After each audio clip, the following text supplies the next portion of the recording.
Assalamualaikum warahmatullahi wabarakatuh.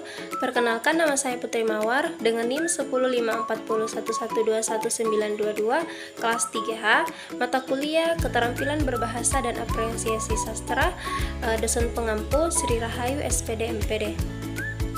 Adapun materi yang saya jelaskan pada hari ini yaitu puisi.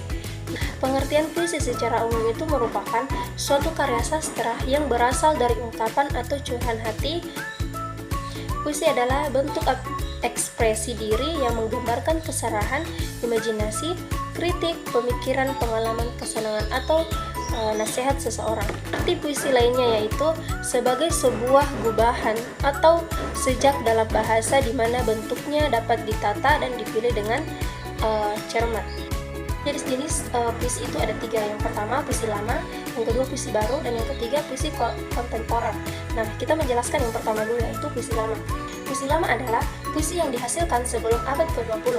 Puisi jenis ini berbagai ke dalam beberapa jenis. Yang pertama itu pantun talibun, yang kedua pantun terikat atau seloka, pantun kilat atau karmina, gurinda, syair, mantra, dan yang lainnya. Terus yang kedua itu puisi baru. Puisi baru adalah puisi yang lebih bebas daripada puisi lama, baik dalam jurnal baris, suku kata maupun rima.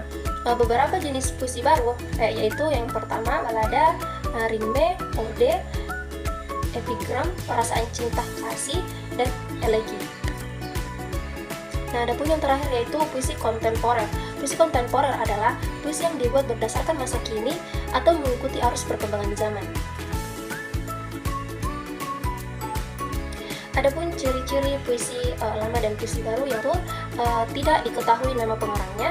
Yang kedua, terikat oleh aturan jumlah baris tiap bait, jumlah suku kata pada tiap baris. Yang ketiga, dari mulut ke mulut atau secara lisan, dapat disebut sebagai folklore.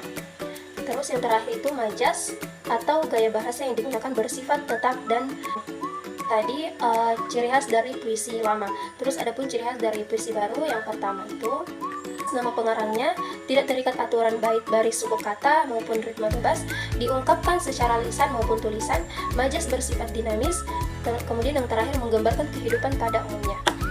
Adapun struktur puisi ada 4. Yang pertama itu tema. Tema adalah gagasan pokok yang ingin diungkapkan oleh penyair. Tema biasanya bersifat dalam keseluruhan isi puisi. Terus yang kedua itu nada dan suasana. Nada mengungkapkan sikap penyair terhadap pembaca, sedangkan suasana adalah keadaan jiwa membaca setelah membaca puisi. Terus adapun yang ketiga itu perasaan dalam puisi, yaitu puisi mengungkapkan perasaan dari penyair. Terus yang terakhir itu atau yang keempat amanat. Amanat merupakan suatu pesan yang ingin disampaikan penyair dalam puisinya. Pesan tersebut dihadirkan dalam ungkapan yang tersembunyi. Adapun langkah-langkah dalam penulisan puisi, yang pertama itu menentukan ide, yang kedua memasukkan imajinasi, yang ketiga tema yang tepat, terus yang keempat buat judul yang menarik, terus yang kelima menggunakan kata-kata yang indah, yang keenam buat lirik yang menarik, yang ketujuh perwajahan atau topografi, terus yang terakhir itu gunakan majas. Kita masuk ke hal-hal yang harus diperhatikan dalam menulis puisi. Yang pertama persamaan konsonan, yang kedua persamaan bunyi pada awal larik, yang ketiga persamaan bunyi pada akhir larik, terus yang keempat persamaan vokal, yang kelima persamaan bunyi pada tengah larik. Nah, adapun tujuan menulis puisi yaitu tujuan utama menulis puisi yaitu mengekspresikan atau menyampaikan isi hati dalam bentuk tulisan dengan bahasa yang indah. Setiap puisi yang ditujukan kepada siapa saja, untuk apa saja, dan itu hak mutlak untuk penulis. Nah, tidak bisa diganggu-gugat seperti keputusan juri dalam perlombaan. Syarat untuk menulis puisi, yang pertama itu menentukan tema. Tema adalah pondasi dari sebuah kata tulisan, baik secara sastra maupun non-sastra. Terus yang kedua, pemilihan diksi. Dalam menulis puisi, kita harus sangat memperhatikan diksinya. Bila diksinya bagus, maka akan enak untuk dibaca dan untuk didengarkan.